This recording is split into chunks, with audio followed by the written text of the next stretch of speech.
Merci beaucoup. La Fondation internationale pour les systèmes électoraux, je dirige le bureau du Sénégal, s'occupe de assistance technique et accompagnement des institutions dans les processus électoraux dans plusieurs pays dans le monde.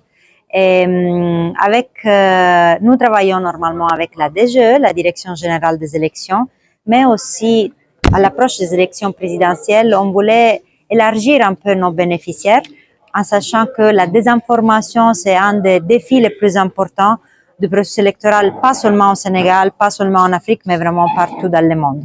Donc, les professionnels des médias, les journalistes comme vous, les rédacteurs en chef, sont un des premiers acteurs qui peut aider ou qui peut collaborer dans l'atténuation de la désinformation, surtout dans les processus électoraux. Et vous pensez que des capacités pourraient jouer un grand rôle? Oui, bien sûr. C'est très important que les professionnels des médias soient formés pour pouvoir reconnaître d'abord la désinformation et pouvoir l'atténuer avec des stratégies dont nous avons parlé aujourd'hui pendant la formation, que ce soit des stratégies, on peut dire, avec les nouvelles technologies, donc des stratégies qu'on peut trouver déjà sur les réseaux sociaux, sur l'Internet et qui peuvent nous aider à travailler dans ça, à atténuer la désinformation. On sait que seuls les journalistes aujourd'hui ne sont plus les maîtres de l'information. À côté, il y a les réseaux sociaux. En termes de conseils ou de recommandations, qu'est-ce que vous dites?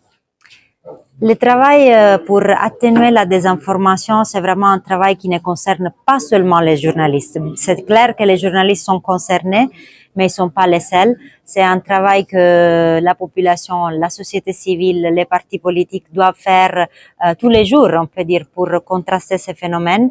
Et je crois que c'est vrai, comme vous dites, c'est pas seulement vous qui menacez les maîtres de l'information, mais c'est important aussi que vous, en tant que professionnel de l'information, vous puissiez donner l'exemple pour éviter que ces phénomènes se soient encore plus éparpillés.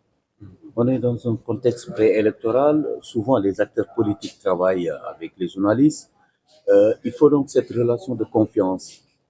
Vous avez tout à fait raison. Et c'est clair, dans tous les pays, on sait que les journalistes travaillent avec les partis politiques. Il peut y avoir de l'information qui est partisane, ça c'est normal, mais l'important est que ça soit une information correcte.